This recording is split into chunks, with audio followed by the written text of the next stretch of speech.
Assalamualaikum warahmatullahi wabarakatuh.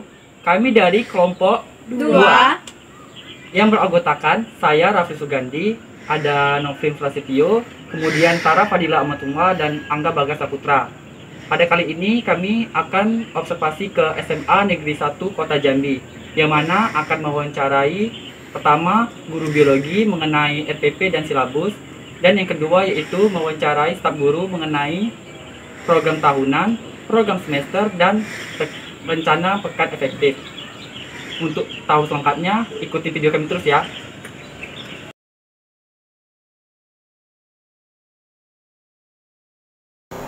Ini lepas masker apa enggak?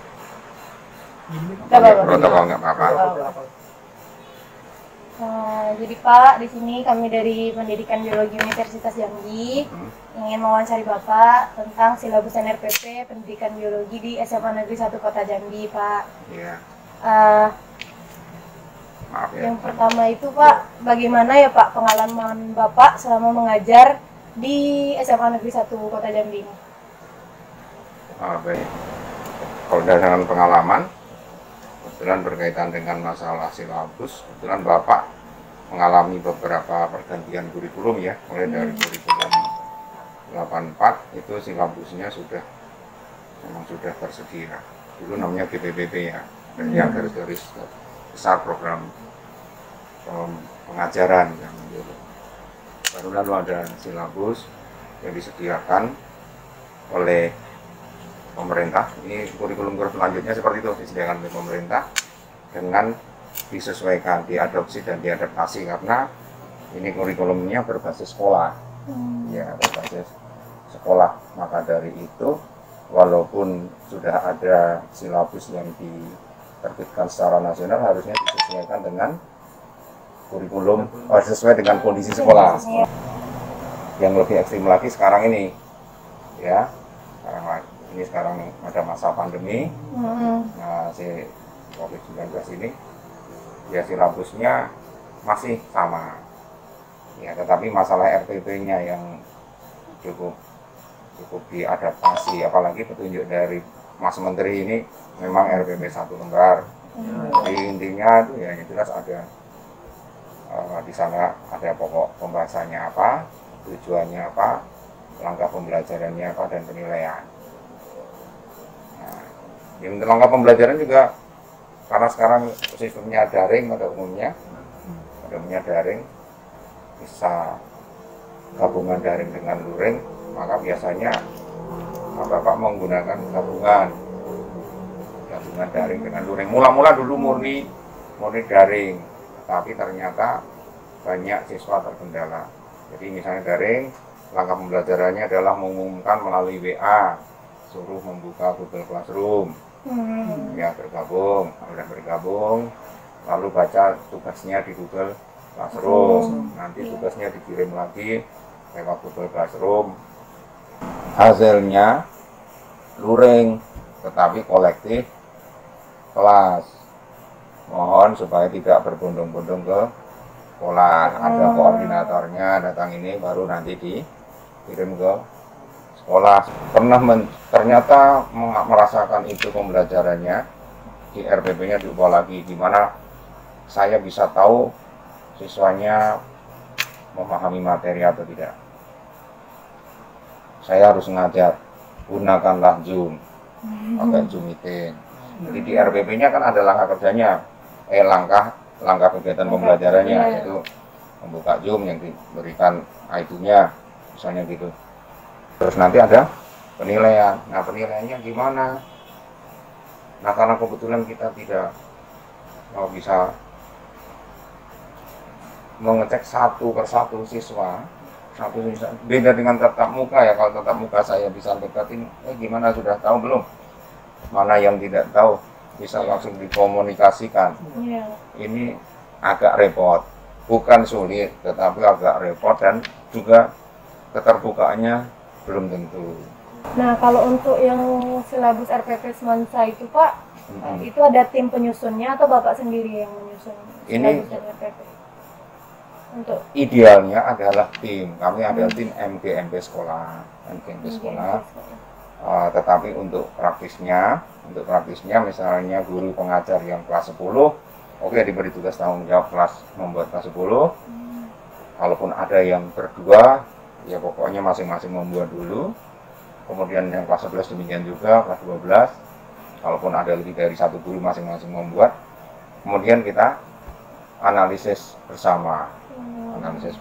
Kalau masalah kesesuaiannya dan keterpakaiannya kadang-kala sangat ideal ya, tetapi ternyata idealnya karena mengadopsi bahkan mengcopy paste dari tempat lain. Ini bagus, yang penting segera migrasi. Maka kita sama-sama lihat sesuai enggak, kita adaptasi sesuai dengan itu.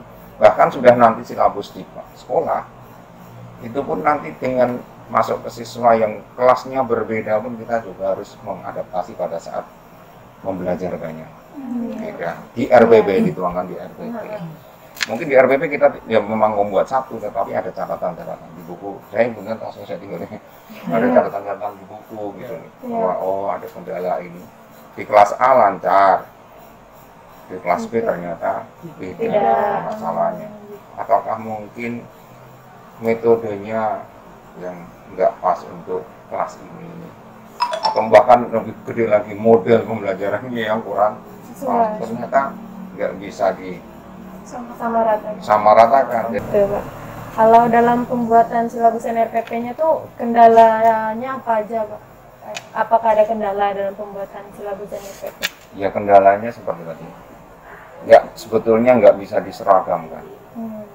Sekalipun kita sudah membuat silabus sekolah, pemakaiannya nanti ternyata harus buat catatan-catatan. Maka RPP itu harus selalu direvisi. Jadi ada dalam praktek mengajar itu, kalau memang benar dimulai dari perencanaan yang bagus, diaplikasikan di kelas A, lalu ada kendala, buat catatan-catatannya. Di kelas B ada permasalahan lagi, ditulis catatan, sehingga nanti kalau tahun depan kita itu mau membuat RPP lagi dengan materi yang sama, itu kita tidak mengulangi kesalahan yang sama. Apalagi cuma copy paste, tapi harusnya sudah dibuat yang namanya RPP, misalnya kali berapa ya, RPP revisi 1, nanti revisi kedua, revisi ketiga. Jadi menuju sesuatu yang RPP yang ideal seperti yang memang rencana kita gitu. Walaupun dua-duanya itu perbedaan dengan RPP yang sebelumnya itu bagaimana ya, Pak? Kalau bukan satu lembar, Pak. Kalau RPP sebelumnya itu semuanya masuk. Ya, nanti tujuan pembelajarannya di sana dimasukkan juga ya, setelah hadir nanti ada istilahnya, saya ini orang lama tahunya tujuan instruksional khusus itu apa namanya, apa sebutannya itu? Kompetisi. Ya kompetensi dasar. Ya inti ya, kompetensi inti, kemudian di kompetensi dasar, kemudian dijabarkan apa? Tujuan instruksional umum itu yang KI, kemudian di KD dijabarkan ke kata-kata operasional itu apa namanya? Yang harus mengandung satu kata operasional, terus apa gitu. Saya namanya itu. Nah dulu semuanya harus ditulis. Terus misalnya langkah pembelajarannya itu juga detail, termasuk materi yang akan disampaikan juga dilampirkan. Terus misalnya ada penilaian, soal, kunci, rubrik dan seterusnya itu dilampirkan. Bagus memang, tetapi nanti kadang-kala poin-poin intinya itu menjadi tidak begitu nampak. Banyak. Ya, banyak. Sekarang kan sudah tinggal poin. Pendahuluan itu apa? Menyampaikan salam, terus suruh membuka Google Classroom misalnya, atau membuka WhatsApp, silakan membuka WhatsApp. Yang ketiga langkah kegiatan intinya langsung mengerjakan bentuk diskusi siswa misalnya. Terus nanti sampai dengan kesimpulan, menyampaikan kesimpulan dibuat laporannya. Nah, nanti penilaiannya juga gitu, penilaian sikap, aktivitasnya, terlibatannya, penilaian pengetahuannya, ketepatan di dalam tulisan. Jadi kan sekarang kan pembelajaran kan dilakukan dengan daring ya kan Pak. Apakah ada perbedaan silabus dan juga RPP pada saat pembelajaran daring dan juga saat offline? Sebetulnya tidak, ya tidak mengurangi itu, cuma kan pesannya jadi kadar penekanannya yang beda sekarang. Jadi berkaitan dengan misalnya penilaian dan ini tadi perbedaannya, apakah ada bedanya kalau yang daring ini dengan yang tatap muka yang offline? Ya jelas ada bedanya. Sekarang ini lebih ringan. Apalagi saya biologi, kita biologi.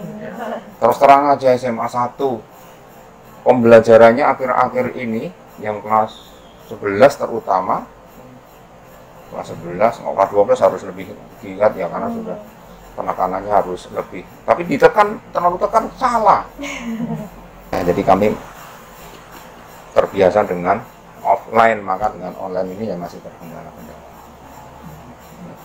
Jadi membaca. Jadi ada tugas itu, ya tugas-tugasnya ya udah saya ngoreksi dengan tiap pertemuan tuh pulang membawa setumpuk tugas. Nah Pak, pada masa pembelajaran online karena pandemi saat ini, apakah tujuan dari indikator RPP dan silabus itu dapat tercapai Pak? Kalau mengatakan tercapai ya pasti tercapai, tapi tercapainya mungkin 1% kah, 2% kah, ya tidak seperti online. Yang kita tatap muka aja mencapai keberhasilan secara klasikal kan dikatakan tuntas kan, kalau secara klasikal itu tuntas 75%. Itu susah, apalagi seperti sekarang ini diberi tugas nyalin punya kawan, mau ngertinya atau enggak, bahkan latihan soal nilainya 100, itu betul-betul 100 hasil kerjaan sendiri atau tidak. Sudah dibatasi waktu, ternyata dia punya 2 HP, 3 HP, untuk yang satunya bener waktunya, yang satunya digunakan untuk kontak-kontakan.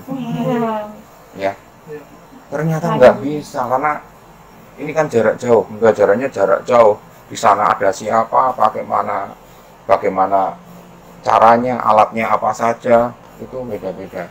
Walaupun ada yang betul-betul bahkan tidak mau ikut bergabung, kenapa? Saya nggak punya alat Pak. Nah, kalau sekelas isinya misalnya 30, ternyata 10 orang itu tidak pernah ikut tergabung, kan cuma 66%.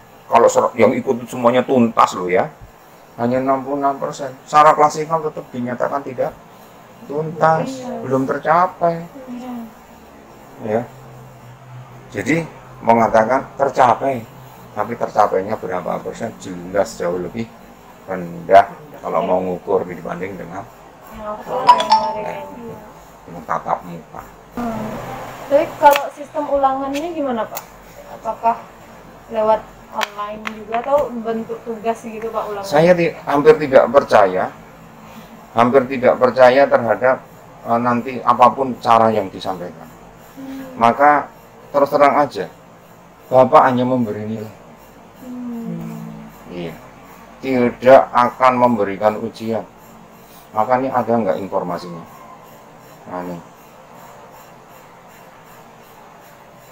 Ada Bapak sampai menyerukan, mohon belajar dengan baik. Yang tidak ikut, silahkan bergabung. Jadi Bapak sampaikan pesan seperti itu. Sungguh-sungguhlah. Mungkin Bapak akan memberikan, Bapak ya khusus saya ya, mungkin teman yang lain, sekalipun memberi ulangan, memberi apa, saya pakai lewat Google Form ya, langsung kita udah waktunya, ada apanya.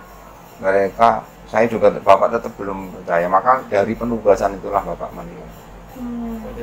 Dari penugasan. Ya kemudian kalau sistem penilaian rapot itu kan juga ada tekniknya, ada penugasan, tertulis ini apa, dan penugasan ini jadi portofolio, sudah bisa dikumpulkan dulu bukti-buktinya kamu seperti apa. Dengan menyaring lengkap, tulisannya rapi, artinya dia ikut belajar dengan baik. Itu aja Bapak nganggupnya. Nah ini termasuk nih Bapak nih. Ini ada Bapak kasih catatan, catatannya panjang, pesan dari Bapak mohon perhatian untuk Anda semua. Tolong dalam belajar untuk lebih sungguh-sungguh. Jangan main-main. Jangan asal ngumpul tugas. Jangan sekedar membuat gurumu senang. Karena pekerjaan kalian adalah untuk kalian. Ada beberapa guru termasuk Bapak mengambil nilai ya dari tugas-tugas kalian. Biar kalian tidak repot, tidak tertekan, tidak terbebani. Tapi ya pelajari serius. Jangan malah seenaknya sendiri. Berhubung kalian bukan anak kecil lagi, Bapak tidak perlu mengulang perintah 2 atau 3 kali. Apalagi sampai ngejar-ngejar atau mengemis agar kalian mengumpulkan tugas. Waduh, bukan begitu untuk anak semansa. Maka yang masih pada sembrono terhadap tugas-tugas dari para guru, ayo yang rajin, yang serius. Masa depan kalian ya di tangan kalian. Semangat ya, salam. Ini kan kayak gini. Karena dalam kondisi yang abnormal seperti ini ya. Ya itulah, daripada bohong-bohongan semua kan yang jelas ini.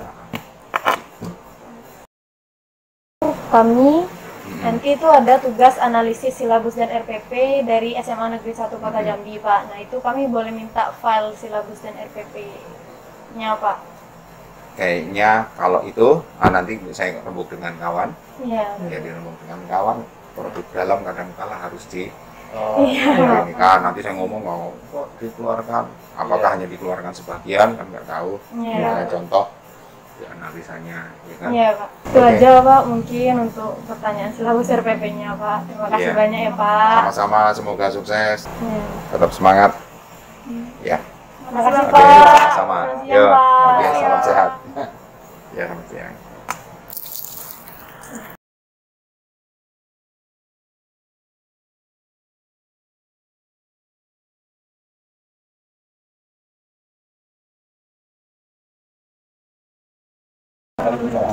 Ini kami dari Pendidikan Biologi Universitas Jambi ingin mewawancari Bapak tentang Prota, Promis, dan RPE, Pak.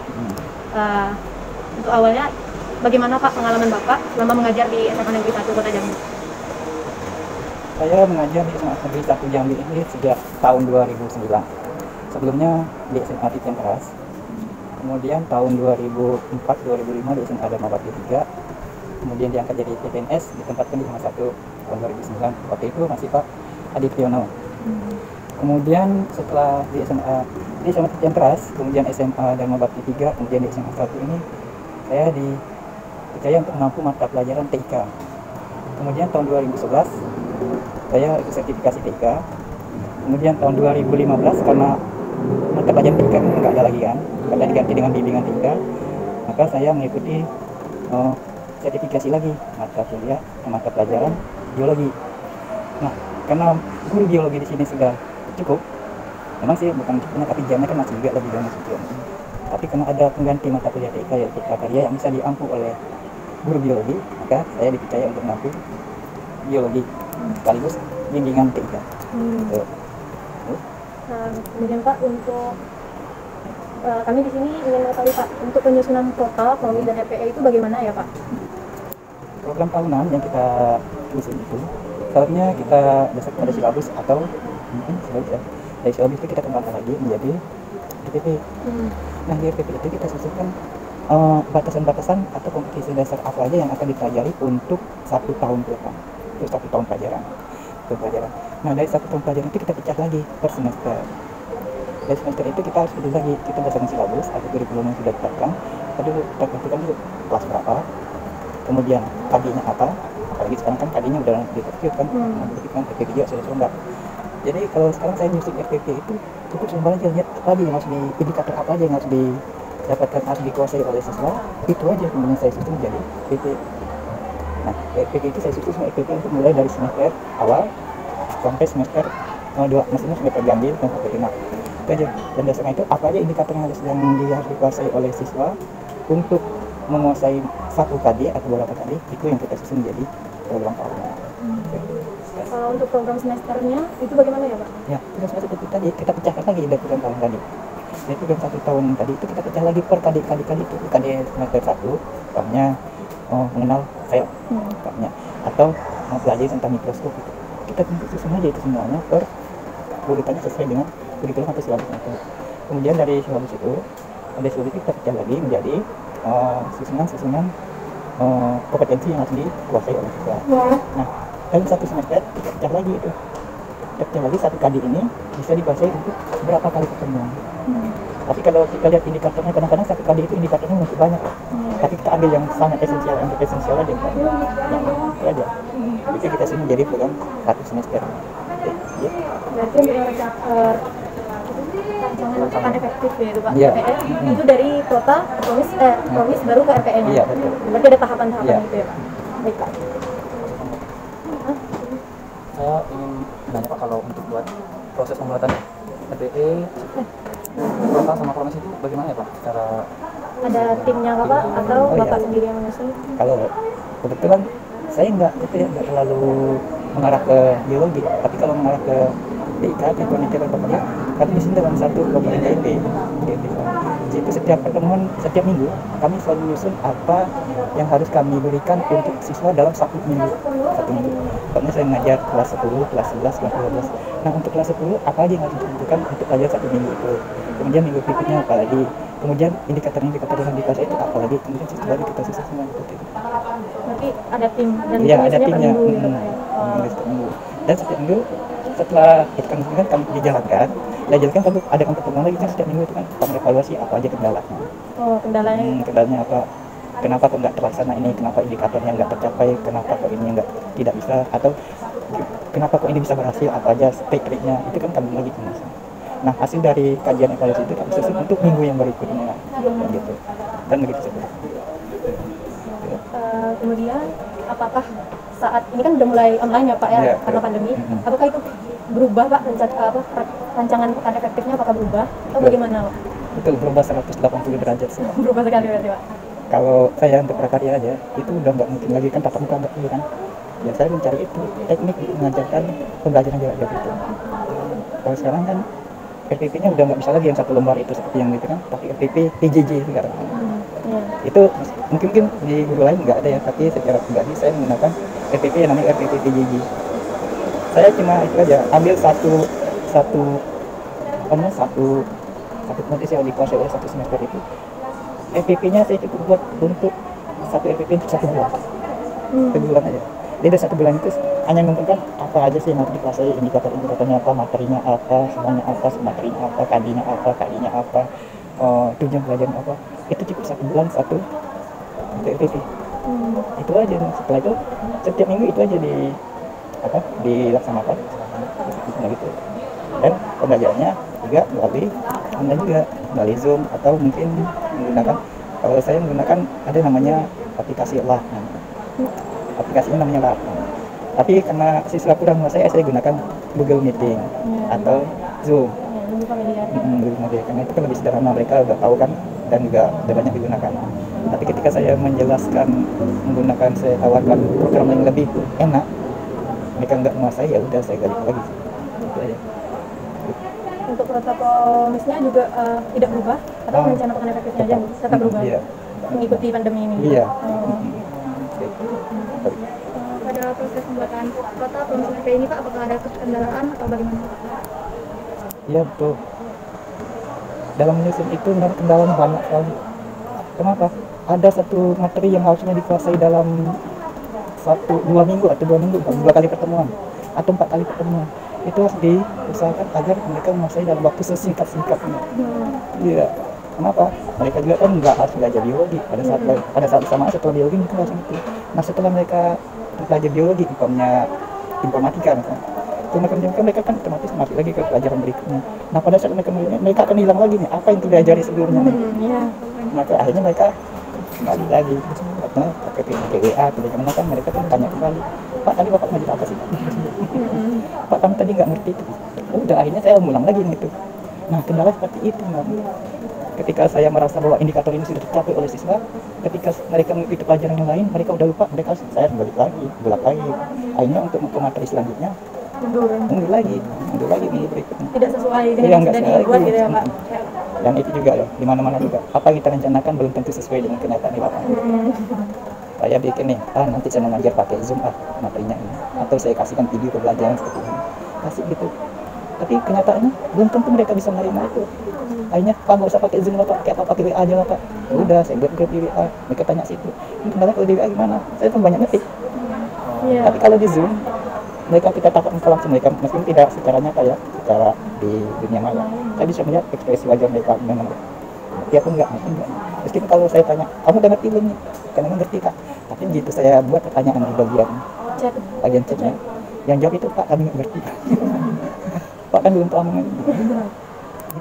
Itu kendala gitu seperti itu.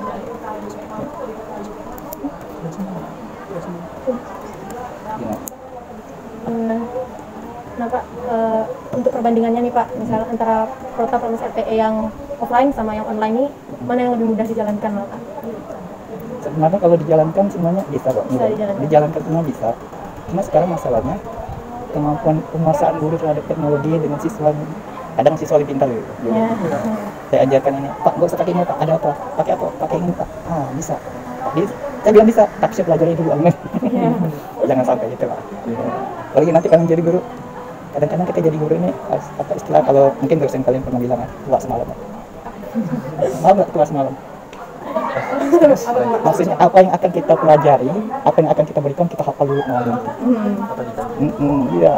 Nanti saya mengajar gaya saya gini. Materinya tentangnya yang murah-murah aja, indikatornya jangan, indikator pelajarannya jangan yang sulit, cari yang mudah dulu, mudah dikuasain mereka. Gitu. Nah itu mereka.